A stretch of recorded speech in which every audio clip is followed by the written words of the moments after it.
Cristo Jesús es nuestra plenitud. La verdad que el ser humano siempre busca el poder estar lleno, el poder estar pleno de algo, ¿no? Y es porque Dios ha puesto eternidad en nosotros. Y por eso en el ser humano hay algo insaciable, en el que quiere siempre rellenarlo. Y eso es algo espiritual, es algo que solo Dios puede rellenar.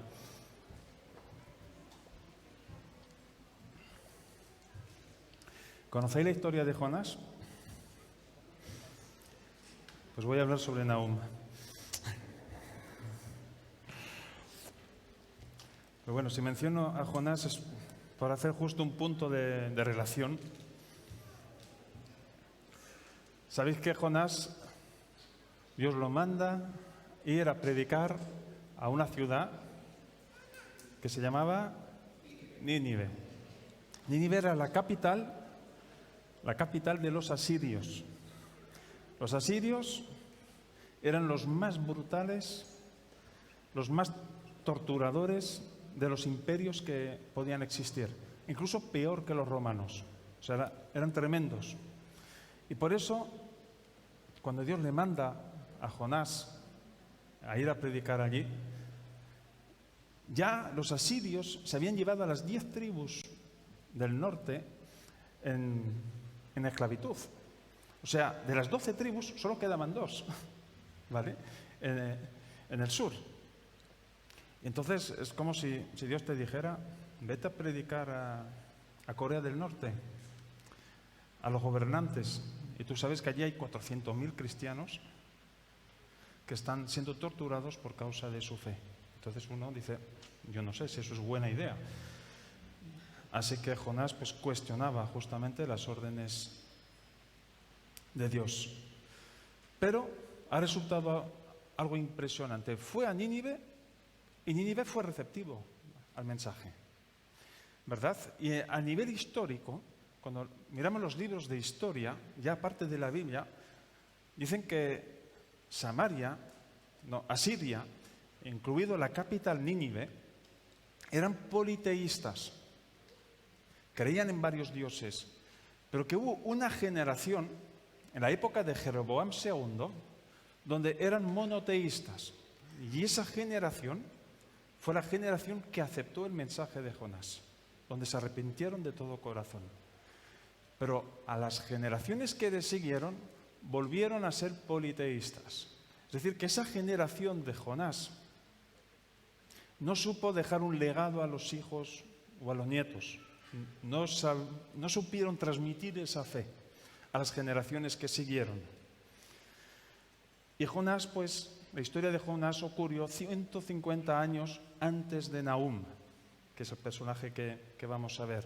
Entonces, todo el libro de Nahum está enfocado en profecías en contra de Nínive, en la destrucción de Nínive. Entonces ya es diferente a Jonás. Con Jonás había una posibilidad de arrepentirse, había una posibilidad de cambio. Pero 150 años más tarde, los hijos y los nietos de la generación que había aceptado el mensaje de Jonás fueron a ser peores que la generación antes de Jonás. Es decir, eran mucho más crueles, eran mucho más peores que antes de Jonás. Entonces Nahum empieza hablando pues de una visión. Dice, cuando empieza así, dice, profecía sobre Nínive, libro de la visión de Nahum de Elcos. Lo único que sabemos de Nahum, no sabemos nada ni de cómo era, ni de su estatura, ni el color de sus ojos, ni cómo era en cuanto a carácter, ni quién era su familia, ni quién era su profesión. Así que hoy no hablaremos tanto del personaje, sino más bien de lo que él transmitió como mensaje. Lo único que se nos dice es que es de la ciudad de Elcos. Elcos, pues uno dice, ¿y eso dónde está? Yo, para acordarme que me tocaba el personaje de Nahum, yo me había inventado una frasecita medio chistosa, para mí, porque a lo mejor lo que me hace gracia a mí no le hace gracia a nadie más.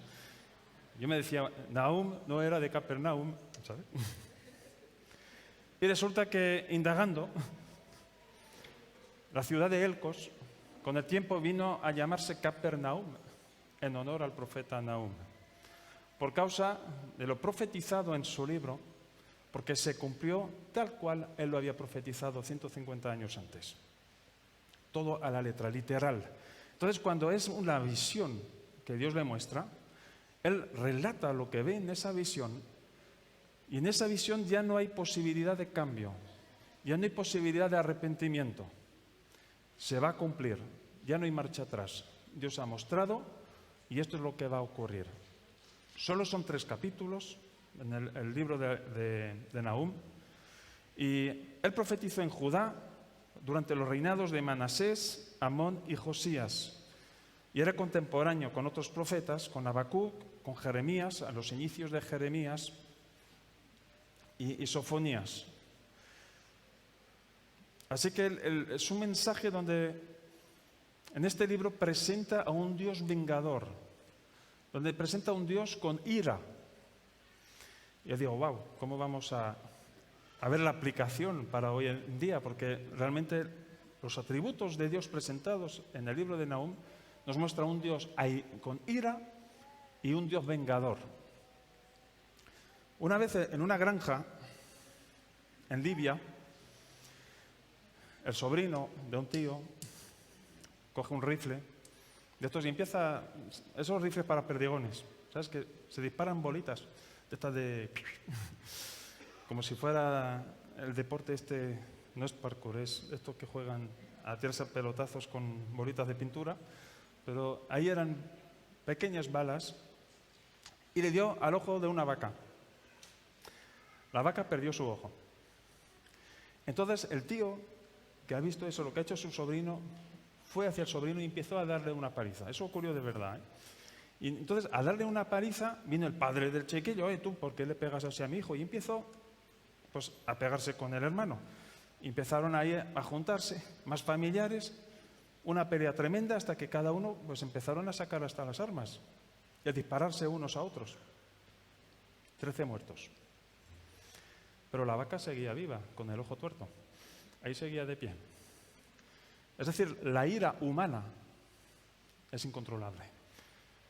En la ira humana, cuando eres llevado por la ira, puedes llegar a unos extremos donde no hay control. Y la ira pues está relacionado con varios y distintos pecados, ¿no? De venganza, está relacionada a divorcios, a guerras. Y lo que nos enseña aquí Nahum es que cuando la ira de Dios se ejecuta, Él no es gobernado por su ira. Él gobierna su ira. Él es maestro de su ira. Así que es impresionante poder pensar que Dios va a ejecutar un juicio con toda su ira, pero una ira controlada, milimetrada. No se deja llevar por emociones ni nada, sino que lo que Él dijo que iba a pasar va a ocurrir.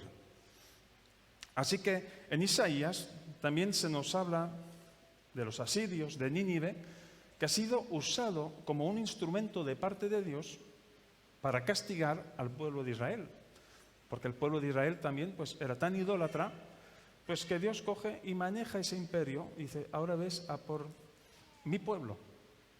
Y por eso cogieron a las 10 tribus y las llevaron en exilio, los desmembraron, cogían a los bebés y les estrellaban las cabezas contra el suelo, a las mujeres las violaban hasta que se murieran. Tenían unas formas de torturar poco comunes que no tenían otros imperios. Uno de los ejemplos, por ejemplo, cogían a sus víctimas y les quitaban la piel, los desollaban. Entonces, imagina esos cuerpos sin piel y los exponía al sol. Y entonces era una forma de tomar el sol, pero morían así. Así que, aunque Dios lo haya usado como instrumento para castigar a Israel, lo que no le gusta a Dios es que se gocen en el sadismo, que se regodeen en torturar. Y por eso Dios ya va tomando venganza, va tomando su ira, va tomando lugar.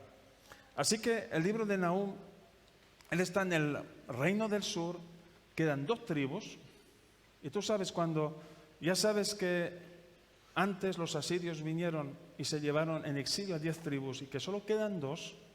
¿Cómo te quedas? Porque ahí está el miedo. Ahí está eso pendiente. Ahora, cuando ellos vengan a por nosotros, nos van a hacer migas. No podremos hacer frente a ese imperio. Es imposible. Humanamente hablando, es imposible. Y llegan aún con un mensaje de esperanza. Y les dice a estas 2 tribus, tranquilos, que no os va a pasar nada. Los asirios no van a poder con vosotros. Dios nos va a proteger. Él tendrá la última palabra. Así que Dios está en contra de los imperios que se deleitan en torturar, en los imperios que son muy arrogantes. Así que Nahum profetiza y dice, aquí ya no hay retorno, ya no habrá más oportunidad para los asirios. Y en este mensaje de esperanza nos muestra que Dios es vengador de aquellos que confían en Él. Él es vengador de los que confían en Él. Y Él es consuelo para aquellos que sufren. Y así se presenta Dios para estas 2 tribus que quedaban. Así que la venganza de Dios contra sus enemigos es la que trae consuelo al pueblo de Dios. Dios dice que suya es la venganza, suya, no nuestra. Así que, ¿cuál es el propósito de Dios en la venganza? O sea, pensar en un Dios, y tenemos la imagen de Dios, ¿no? De un Dios bueno, de un Dios misericordioso, y luego piensas, wow, un Dios vengador, ¿es compatible con un Dios de misericordia? ¿Cuál es el propósito de Dios en la venganza? ¿Cuál es el poder de Dios que se manifiesta en su venganza? ¿Y cuál es la humillación que Dios expone para los enemigos de Dios? El propósito es la venganza contra la crueldad del hombre. En Nahum, el primer capítulo, vamos a leer los 6 primeros versos, dice lo siguiente: profecía sobre Nínive, libro de la visión de Nahum de Elcos. Jehová es Dios celoso y vengador. Jehová es vengador y lleno de indignación. Se venga de sus adversarios y guarda enojo para sus enemigos. Jehová es tardo para la ira y grande en poder. Y no tendrá por inocente al culpable. Jehová marcha en la tempestad y el torbellino, y las nubes son el polvo de sus pies. Él amenaza al mar y lo hace secar, y agosta todos los ríos. Basán fue destruido, y el Carmelo y la flor del Líbano fue destruida. Los montes tiemblan delante de él, y los collados se derriten. La tierra se conmueve a su presencia, y el mundo y todos los que en él habitan. ¿Quién permanecerá delante de su ira? ¿Y quién quedará en pie en el ardor de su enojo? Su ira se derrama como fuego, y por él se hienden las peñas. Así que lo que hay que entender que la venganza de Dios es el producto del celo de Dios por su pueblo. Dios es celoso hacia su pueblo, y por causa del celo que Él tiene hacia su pueblo es que Él toma venganza. Así que no es tanto de me dio el punto y me voy a vengar bajo una emoción. Para nada. ¿Dios es celoso? Él es celoso. Pero no es el celo humano. De nuevo, es que tenemos a veces los términos, los comparamos con los parámetros humanos, pero cuando los aplicamos a Dios van en otro sentido. Es un poco distinto. ¿Dónde nos dice que Dios es celoso? La primera vez que se nos menciona que Él es celoso, lo encontramos en Éxodo 34, versículo 14. Nos dice lo siguiente: porque no te has de inclinar a ningún otro Dios, pues Jehová, cuyo nombre es celoso, con mayúscula, Dios celoso es. El celo humano es el tener miedo de perder algo o alguien que tú crees que te pertenece. Y cuando Dios es celoso y se muestra así ya con el pueblo de Israel cuando era esclavo en Egipto, es que los israelitas adorasen a otros dioses que no fuera Él. Entonces despiertan sus celos. ¿Cómo manifestó su venganza o su ira hacia el pueblo de Egipto? Por causa de que Egipto tuvo en servidumbre y esclavitud durante más de 400 años al pueblo de Israel. Entonces Dios tomó venganza. Y aquí se vuelve a repetir el ciclo. Dios es celoso de su pueblo. Desde que se arrepintió Nínive con Jonás ha esperado 150 años y han vuelto a las andadas aún peores que sus ancestros. Y dijo Dios, hasta aquí hemos llegado. No voy a permitir que los asirios, que Nínive siga torturando así a lo que es mi posesión, lo que es mi pueblo, el que yo he elegido. No voy a permitir que le sigan haciendo más daño. Mía es la ira y mía es la venganza. Así que Dios es celoso y es el que toma la venganza. Dios actúa contra los pueblos que atacan el pueblo que es de su posesión, lo que Él considera que es suyo. ¿Por qué? Porque Dios es celoso. Así que Dios es airadamente protector de aquello que le pertenece. El ser humano es caprichoso, el ser humano es egoísta, el ser humano es irascible, se deja llevar. Aquí, el versículo 2 nos dice que Él es vengador y lleno de indignación, y Él se venga de sus adversarios. Y guarda el enojo, ¿para quién? Para sus enemigos. No para sus hijos, sino para sus enemigos. Así que Él no es gobernado por la ira. Él es gerente de su misma ira. Y en el versículo 3 nos habla del carácter de Dios. Dice que Él es tardo para la ira. No es que se enoja y se aira así de un momento a otro, sino que es tardo para la ira y grande en poder. Pero también nos dice que no tendrá por inocente al culpable. Todo está escrito, todo está en la memoria de Dios. No hay absolutamente nada que se le pueda escapar. Así que Él ejecuta sus propósitos a través de su ira, pero al mismo tiempo le está diciendo al pueblo de Israel, Él está siendo muy misericordioso con vosotros. Porque si Él ha permitido eso es porque vosotros habéis ido en pos de otros dioses. Y Él estuvo esperando también toda esa cantidad de años para ver si el pueblo que quedaba, esas dos tribus, volvían a Dios de todo corazón. Su venganza es para consolar a su pueblo y Dios es bueno en el día de la angustia. Nos dice de los versículos 7 al 9, Jehová es bueno, fortaleza en el día de la angustia y conoce a los que en Él confían. Mas con inundación impetuosa consumirá a sus adversarios y tinieblas perseguirán a sus enemigos.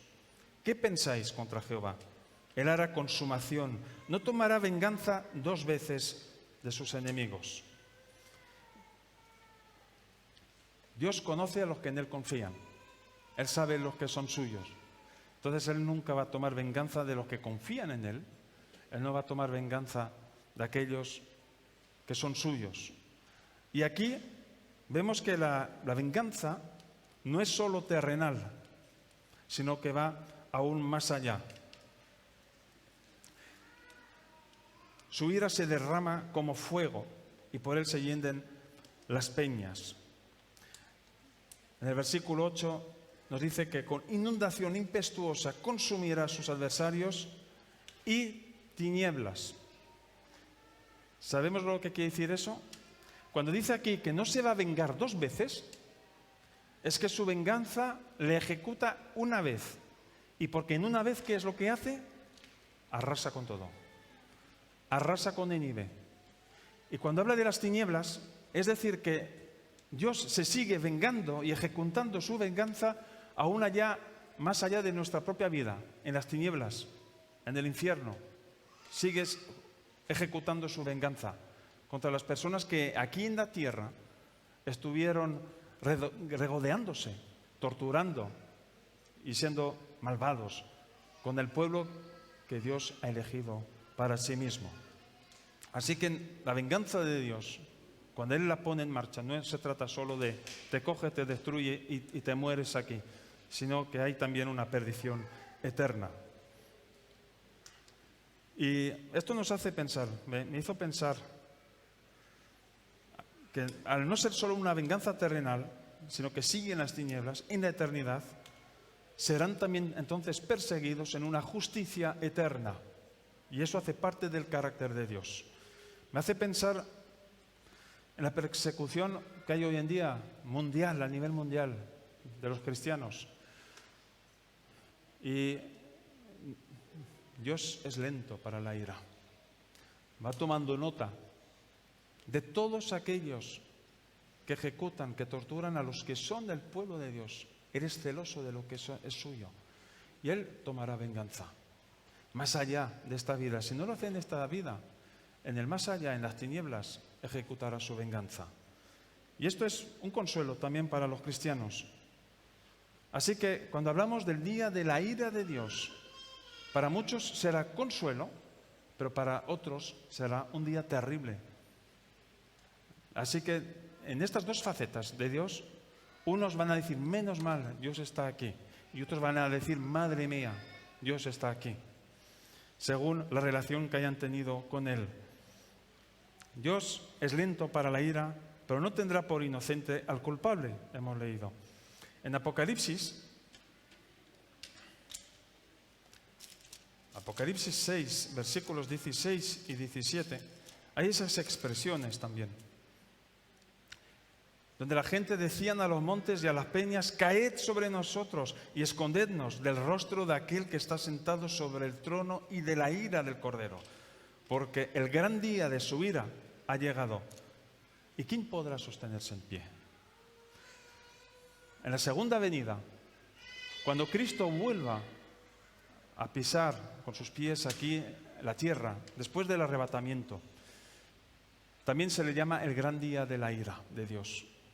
Así que ese día será consuelo para muchos, pero para otros dirán, madre mía, la que nos espera, la que nos está llegando ahora. Y van a rogar a los montes y a los collados, por favor, escondernos.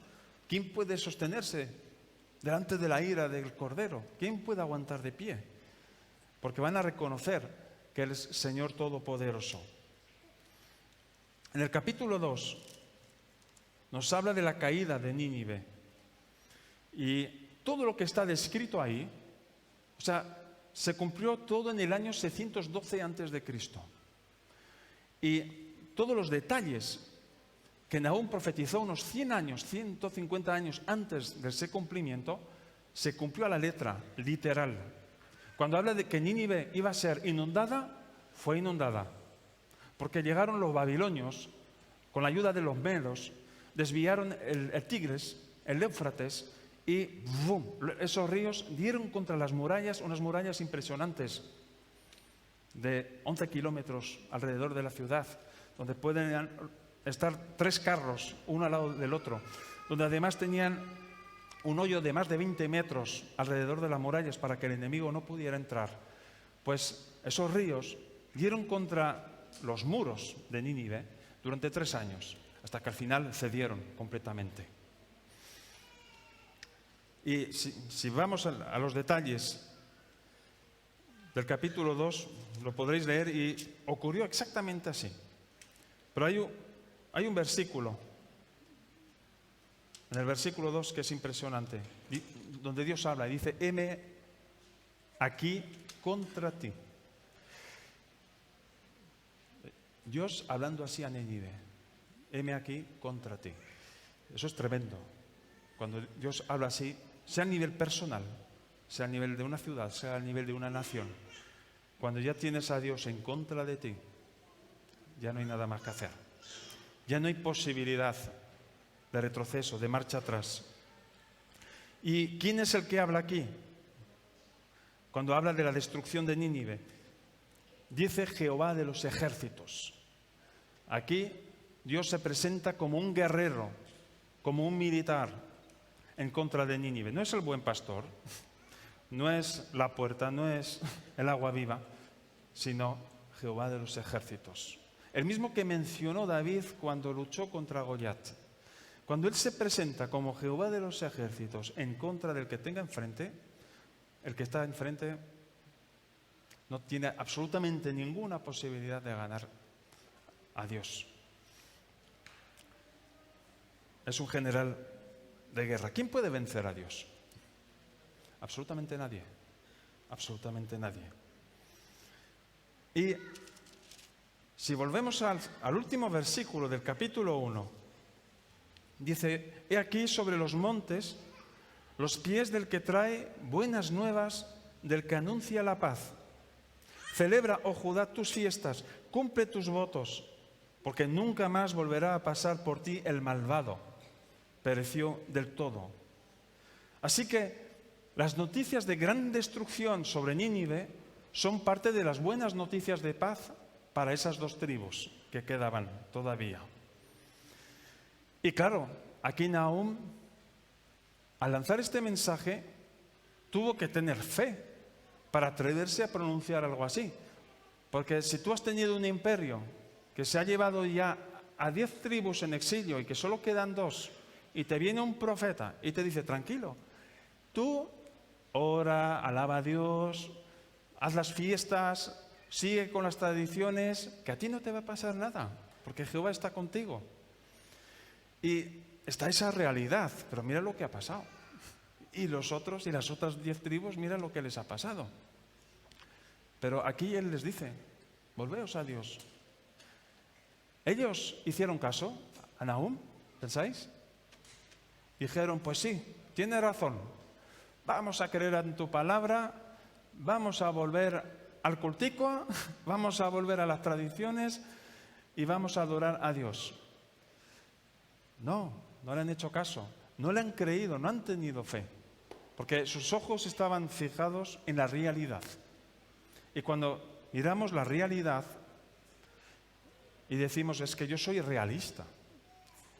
Cuando uno es realista realmente es porque no tiene fe, es pesimista, y la fe justamente tiene que ver con una obra de Dios que tenemos que esperar, donde Él actúa, que nada tiene que ver con el esfuerzo humano, sino que esperamos algo sobrenatural de parte de Dios.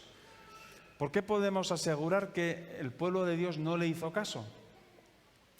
Porque después de que los medos y los babilonios invadieron a Nínive, arrasaron con la ciudad y no quedó ya nada sobre ella, fueron a por esas 2 tribus, los babilonios, y las llevaron en cautividad. Y ahí estaba nuestro querido Daniel y sus compañeros, Sadrach, Mesach y Abednego, ¿verdad? Pero Dios, en su misericordia, ha preferido que recibieran el trato de los babilonios y no de los asirios, porque los asirios eran tan crueles que los hubieran desmembrado, los hubieran despedazado. Pero los babilonios los llevan en exilio, pero por lo menos podían vivir. Tenían que trabajar. Los babilonios no quemaban las casas, no quemaban los viñedos, no destruían todo lo que había por ahí. Los asirios sí. Ahí donde iban, ahí arrasaban. Quemaban todo, destruían todo, mataban a todo bicho viviente, por causa de sus dioses, porque sus dioses exigían sangre. Así que la cultura de una sociedad o de un país tiene que ver con su creencia. Así que según la teología con la cual se mueve un país, será así su comportamiento. Entonces, nuestro comportamiento refleja lo que realmente creemos de Dios. Y si vivimos una doble vida, pues realmente estaremos reflejando lo que creemos de Dios, donde hay cosas que no nos la tomamos muy en serio. Estas 2 tribus no se tomaron muy en serio el mensaje de Nahum. Pero Dios enseña que la venganza es suya. Pero su pueblo, ¿qué es lo que tiene que hacer? Anunciar las buenas nuevas de paz. Y esto lo tenemos también reflejado aquí en el libro de los Hechos. Hechos 10, versículo 36. Dice lo siguiente: Dios envió mensaje a los hijos de Israel anunciando el evangelio de la paz por medio de Jesucristo. Este es Señor de todos. Así que lo que eran las noticias de paz para esas 2 tribus, nosotros también tenemos un evangelio de paz, tenemos noticias de paz para el ser humano, que tenemos que anunciar. Dios es el que se venga. La venganza no es nuestra, nunca tenemos que vengarnos nosotros, nunca tenemos que tomar el lugar de Dios, sino que es Él que sabe cuál es el momento, cuál es el tiempo y con qué propósito Él hace las cosas. A través de la cruz de Cristo vemos la venganza de Cristo sobre el mundo espiritual, porque Él expuso en espectáculo a todo el mundo demoníaco, de tal manera que han visto que han perdido su victoria, porque un justo murió por los injustos, cargó el pecado del mundo, pero como Él no había pecado, la muerte no lo pudo retener, y por eso resucitó, porque la paga del pecado es la muerte. Así que Él tomó venganza, pero al mismo tiempo la cruz son noticias de buenas nuevas, nuevas noticias de paz para un mundo pues, que vive en muchos problemas, en mucha ansiedad, en muchas dificultades, pero la auténtica paz solo puede provenir de Dios, porque no depende de las circunstancias por las cuales podamos atravesar, sino que Él dice, a pesar de lo que tú estés atravesando, yo tengo la capacidad de proveerte de esa paz. No te va a quitar necesariamente los problemas, pero va a estar con nosotros. Y esta es su promesa. Yo estoy contigo todos los días, hasta el fin, hasta nuestro fin terrenal, pero seguirá con nosotros en el más allá, también cuando Él nos presente al Padre. Cristo obtuvo la paz por medio de la cruz, venció a sus enemigos. Podemos proclamar el Evangelio. ¿Y qué es lo que Dios hizo con los enemigos? ¿Qué es lo que ha hecho con la ciudad de Nínive? Él ha expuesto a nivel público todo lo que era Nínive y permitió que las naciones por las cuales esta ciudad había asediado y maltratado se burlaran de Nínive. Nos dice aquí en el capítulo 3 que las naciones aplaudían la derrota de Nínive. Así que aquí en los versículos del 4 al 7 del capítulo 3, del último capítulo de Nahum, nos dice lo siguiente: a causa de la multitud de las fornicaciones de la ramera de hermosa gracia, maestra en hechizos, que seduce a las naciones con sus fornicaciones y a los pueblos con sus hechizos, heme aquí contra ti, dice Jehová, de nuevo lo dice aquí, de los ejércitos, y descubriré tus faldas en tu rostro, y mostraré a las naciones tu desnudez, y a los reinos tu vergüenza, y echaré sobre ti inmundicias, y te afrentaré, y te pondré como estiércol. Y todos los que te vieren se apartarán de ti, y dirán, Nínive es asolada, ¿quién se compadecerá de ella? ¿Dónde te buscaré consoladores? La compara a Nínive como a una prostituta. Y cuando en la Biblia compara a ciudades y a naciones con una prostituta, es porque están siguiendo a otros dioses que no es Él, ¿verdad? Y cuando ellos participaban de todo lo peor, Asiria era muchísimo más salvaje que los babilonios por causa de lo que exigían sus mismos dioses y codiciaban absolutamente todo. Cuando nos habla aquí de que eran hechiceros, es porque también engañaban muchísimo en su negocio, engañaban. Y aquí cuando dice que va a exponer sus vergüenzas, nos da una imagen. Dice, yo mismo levantaré tu falda hasta tu rostro para que se vea tu desnudez, para que las demás naciones vean el fondo de qué estás hecho. Y también para demostrar que ante los ojos de Dios absolutamente nada es oculto, sino que todo sale a la luz. Todo lo que yo haga, nada es oculto. Algún día todo va a salir a la luz. Todos nosotros tendremos que rendir cuentas a Dios. Tendremos que estar frente al tribunal de Cristo, o para los que no conocen a Cristo, en el juicio del gran trono blanco. Y está escrito que todos debemos de morir y después de esto viene el juicio. En el versículo 19, que es el último versículo de este libro, le dice a Nínive, no hay medicina para tu quebradura. Tu herida es incurable. Todos los que oigan tu fama batirán las manos sobre ti. Porque ¿quién no pasó continuamente por tu maldad? Nínive ha sido totalmente humillada. Imagínate, la nación más poderosa, la que saqueaba, la que destruía a las demás naciones, a su vez ha cosechado lo que ha ido sembrando en todos esos años. En Romanos 13:14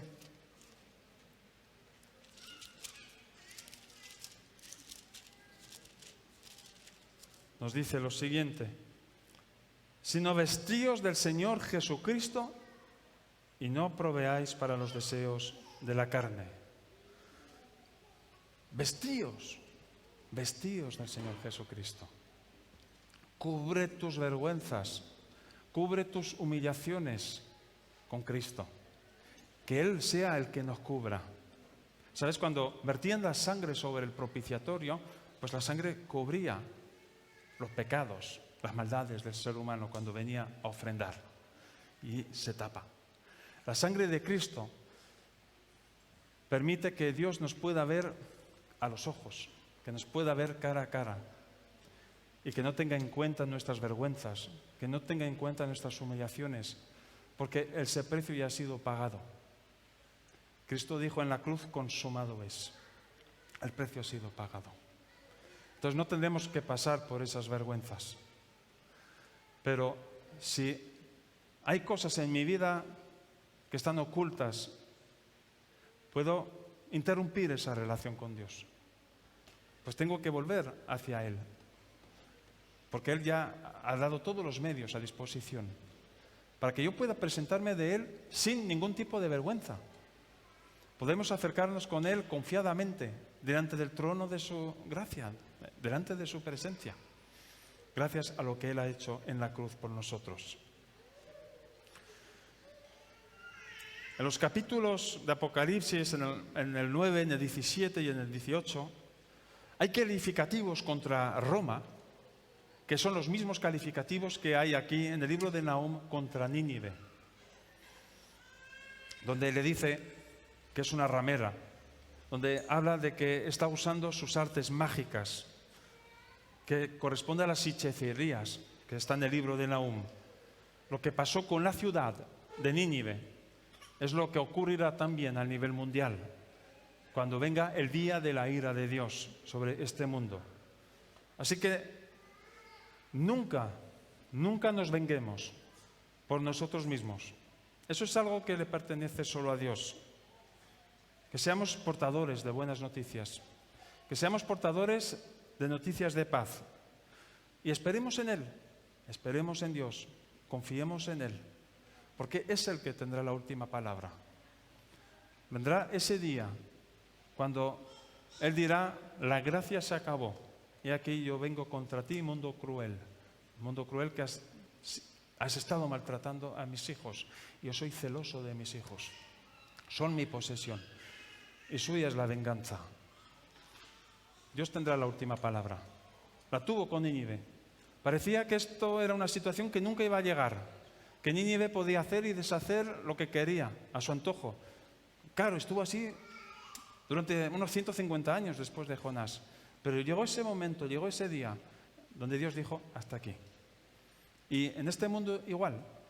Llegará un momento en su recorrido donde Dios dirá: hasta aquí hemos llegado. He aquí, yo vengo contra ti. Él tendrá la última palabra, y si no lo vemos nosotros en esta vida, lo veremos en la venidera. Porque así como las profecías tuvieron su cumplimiento exacto, literal, también lo tendrá para lo que resta de futuro. Sigamos confiando en Él, encomendemos nuestras vidas. En el día de la angustia, escondámonos debajo de su presencia, y que esa fe la podamos ejercer sabiendo que Él tiene cuidado de nosotros.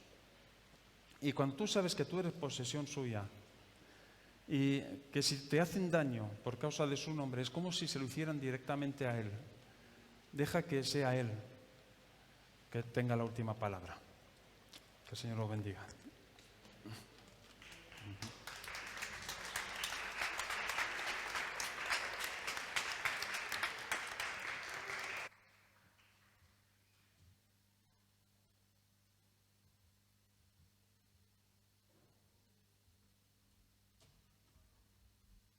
Muchas gracias, Antonio, por la palabra de esta mañana. No sé si te tomas en serio a Dios, pero no hay alguien de quien te tengas que tomar tan en serio sus palabras como las de Dios.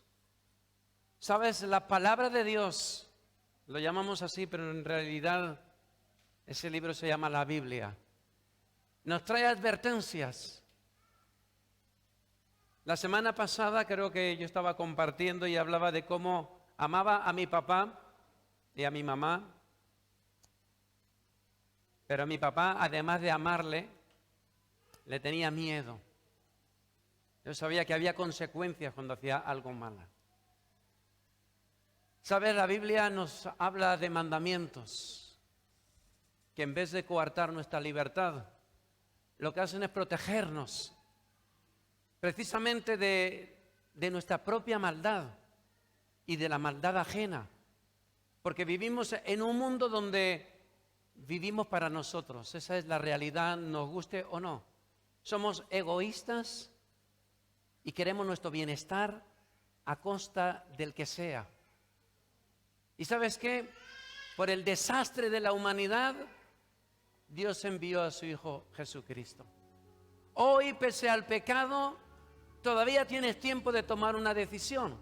El profeta Nahum, uno de los profetas que están advirtiendo a una nación pagana, porque Dios no hace acepción de personas. Dicho de otra forma, Dios no trata de una forma diferente a unos de otros. Dios te ama. Y Dios te ama no importa tu color, el color de tu piel, no importa si eres de una raza, de una determinada tribu, de una nación, de una cultura. Seas de donde seas, el amor de Dios es inquebrantable e inalterable porque Dios es amor. Y ese Dios de amor nos ha trazado un camino. Y todo camino, todo buen camino está protegido, está vallado. Pero tú puedes saltarte las vallas, hacer lo que te da la gana y pensar que no habrán consecuencias. Pero la Biblia nos dice que llegará un momento en que nos vamos a encontrar frente a Dios. Y la pregunta que yo te quiero hacer en esta mañana de domingo es: cuando mueras, ¿dónde piensas pasar la eternidad? Y a lo mejor tú eres de los que piensan que en el cielo. Pero ¿qué demuestra? ¿Qué argumentos tienes para pensar que acabarás en el cielo? ¿Que eres buena persona? ¿En serio? ¿En serio crees que hay personas que son perfectas? Porque si no son perfectas, la Biblia nos dice que no estamos aptos para ir al cielo. Así que Dios, en su infinita sabiduría, porque Dios está airado con aquellos que le dan la espalda, pero extiende su misericordia a todo aquel que lo desea. ¿Y sabes qué?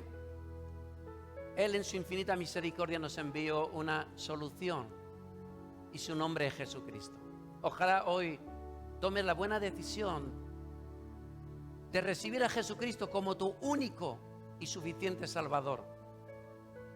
De lo contrario, la destrucción, el desastre te está esperando, como les esperó a la gente de Nínive. Ojalá tú seas como el profeta Nahum y te decidas por creer a Dios. Muchas gracias, Antonio, Pastor Antonio. Ha sido una bendición, un placer escucharte sobre un profeta que además tenemos muy poquita literatura. Es muy cortito, pero como toda la palabra de Dios, como toda la Biblia, nos aporta enseñanzas profundas. Bien, y ahora les voy a pedir a todos mis amigos que todavía no están dormidos, que me ayuden a decirle una cosa que deseamos con todo nuestro corazón. Y es que ustedes no olviden que valen muchísimo para Dios. Que Dios les bendiga. Muchas gracias por escucharnos.